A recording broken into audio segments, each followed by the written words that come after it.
So this is the new Mercedes E350d AMG line. Now, don't get too excited about the AMG line bit for the moment, because although it's got an AMG badge on it, this obviously isn't a fully blown AMG. It's mainly some body skirts and the larger wheels. This car's got the 3-litre turbocharged diesel engine and not a whopping great twin turbo V8. Power, 258 horsepower, which is decent. I mean, bearing in mind the hottest of hot hatches 5 years ago weren't putting out that figure. And torque, the torque is a whopping 457 pounds-foot, which means this thing will do 0 to 60 in 5.9 seconds. But this is clearly a front-engined rear-wheel drive car. I mean, I don't know if you can see by how much work I'm putting in here, but this is a really, really, really entertaining car to drive. And the handling is so neutral, you can just feel it tipping to understeer, but a small lift off the throttle just brings the back into play a bit and gets rid of that understeer. I can feel the computer work and I can feel the ESP trying to help me trim my line, but it's not intrusive at all. Mercedes claim, despite those massive power and torque figures, that this thing will do a combined MPG of 54.3 miles to the gallon. And you know what? I'm not surprised, because I'm cruising along here, 70 miles an hour, 9th gear, it's got a 9-speed gearbox by the way, and I'm doing just over 1100 RPM. And that makes this car an absolutely fantastic place to spend time. When you think of luxury cars, you think of a Mercedes, I'm afraid. I mean, I know I certainly do. So the E-Class is very good, but there is a new car on the seat, which is the new BMW 5 Series. You join me inside it. More importantly, what's it like to drive? Well, I've spent quite a lot of time in this car already. I've spent about 2,500 miles in it, and it's absolutely superb. It's not the most agile, dynamic car in the class. I think that's probably still Jaguar's XF. I'm not sure it's the most comfortable car in the class. I think that's probably still the E-Class. But I think when BMW goes to town on this car, and they go to town on the 5 Series like they do with no other model, they throw everything at it. They want it to encompass the best that the class has to offer in both extremes. So this one's on M Sport suspension with adaptive dampers, and it could be more comfortable. You could spec it more comfortably if it was an SE on smaller wheels and so on and so forth. But it's a nice spec and it does ride nicely. And on a decent motorway, it is really effortlessly comfortable. And the auto just puts itself in the right gear at the right time. To help it do that, it reads the sat-nav. Rolls-Royce first introduced this, but it's a BMW system even then.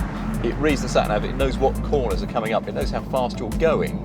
So therefore it thinks, well, you probably want to be in 3rd or 4th gear on the way out of that bend that's coming up on the nav. I mean, that's genius, isn't it? That's really clever. The motor's really good too. This is the 3-litre diesel in the 30D with X-Drive, so it's got 4-wheel drive. Loads of torque, 260 horsepower, 400 and something pounds-foot of torque, same as the E-Class. It's entertaining to drive, it's super fast. With X-Drive, it's got loads of grip and traction. I mean, if you're looking for one of the best all-round cars in the world, you know, this is the sort of car you'd come to. But there's more to tell you about, lots more to tell you about.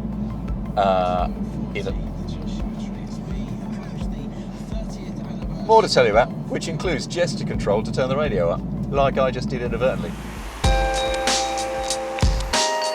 So you've spent a lot of time in this. Yes, indeed. And the S-Class has got this, isn't it? It's got two displays. Split screen. I actually think it's a fantastic setup. Yeah. You can get rid of the rev counter in here. You can have your navigation where the rev counter is.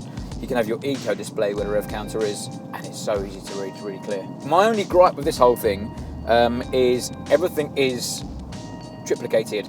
So I can do anything I want here. Yeah. I can then do anything I want here. Yeah. It all does the same thing, and I can also do you this. can use a little touchpad. And sometimes, if you're trying to do one thing and you hit it with your palm of your hand, it's in the way. And I've had that a few times. I've been going to adjust something, but I've accidentally hit something with the palm, and it's kind of got in my way. I've got a terrible taste in music, and that's no surprise to people who know me. And this is massive. So when I'm sitting in traffic, it displays the music I'm listening to. Somebody could see Cliff Richard. Everybody can see my Spice Girls album. It's pretty embarrassing. It's not touchscreen, is it? No, it's not touchscreen. I don't mind it. It's not. It's quite a long way away if it is touchscreen and everything. Also, the dynamic control. I reckon if you were slightly shorter than me, I know not many people are, but you wouldn't be able to see this button either. I can just about see it from the corner of my eye. Yeah. So there's a few things on here that if you wanted to adjust, you'd need to have a good old glance at them. I mean, in terms of sort of perceived material quality, I'm not a mad fan of sort of fake carbon, but I really like this. I really like this. And that BM has got loads of kit. Top jumps? Yeah, go on. What is it? Go on. What is this? Has this got radar cruise control? Radar cruise control, of course it has, Matt. A silly question. It's a Mercedes, Matt. When it sees a speed limit sign in the distance, will it assist you by suggesting You slow that down. you slow down. Yes, it does. And I actually think it slows down for you. If you're in cruise, it will slow down for you. Oh, really? Yeah. Without you doing anything? Without you doing anything, it slows down for you, yeah, which is pretty good. All right, has it got steering assist? It has. It's got a lot in it. It has, it's got everything. I know this is not go on. massively important in this class of car. Yeah. If you wanted to turn off the stability control, Yeah. how would you do that? Okay, so it's quite fiddly. Okay, you need to go into the assistance menu, Yeah. click the ESP menu. Right there. Yep. And then there. So it's at least 3 clicks away. And by the way, see how much I've veered off the road there? Yeah, I did. We're in a closed you road want here, to turn that back on now. Yeah. You know, I said that the Mercedes was the nicest place to be. This one's quite nice, closed. isn't it? This is really And I'll nice, tell you what, mate. this one's got 20 grams worth of options Okay, on wow. it, which is not a great surprise, is Yeah. it really? But the things I'm impressed by, Yeah. right, most of all. So Nav, when I go to search for something, Yeah. say I wanted to play golf, if I type in G-O-L, then it comes up with the closest golf courses Pretty good. to the car, which is, it's quite cool. And I presume the same works for like restaurants and Can we stuff go like Top that. I like Top Golf. You've done Top Golf. I've not been It's to really Top good Golf, fun. no. And this is now touchscreen as well, but I've still got the iDrive controller. You can zoom in and out okay, so it's with a not- pinch and stuff like that. bad, So it's a yeah. bit more phony.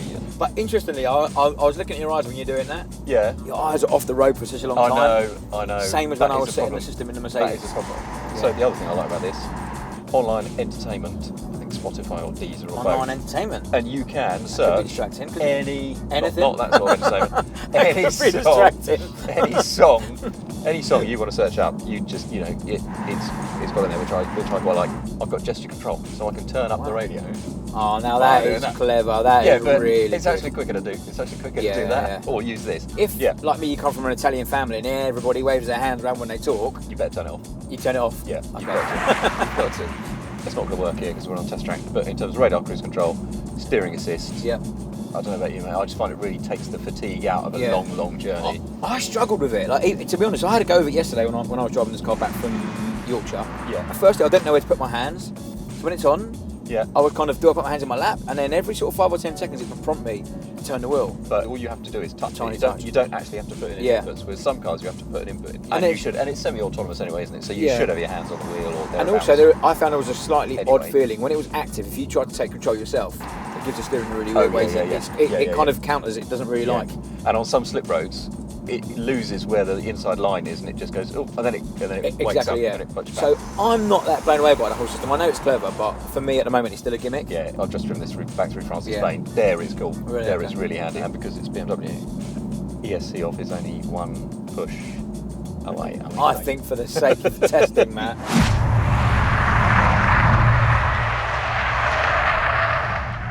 All right, which would you have? I really, really like the Mercedes. I like it more than I thought I was going to like it. It's way more dynamic than I thought it was going to be. I love the interior. Yeah. I'm not blown away by how it looks. No. Sometimes it makes me feel like I'm driving a taxi, Yeah. which is a big negative for me. Disappointing. That's a fair point. It is, but there's a reason that all the taxi drivers use it because it's such a great car. Yeah. So kudos to Mercedes for making a car that all the taxi drivers want to use. But I would have this car. When you sort of say what elements of the E-Class or say a Volvo S90 or the Jaguar X7, what would you actually prefer that they've got that this doesn't do well enough? There's hardly anything Hardly you can anything, swap. yeah. Hardly Yeah. anything. I might swap some of the dynamics of the X7 to this. Yeah. Some of the coolness of the Volvo maybe, and like I say some of the interior feel of the Merc, but by and large this has just got everything. To me, this sort of sets the new standard in this class. Agree, yeah.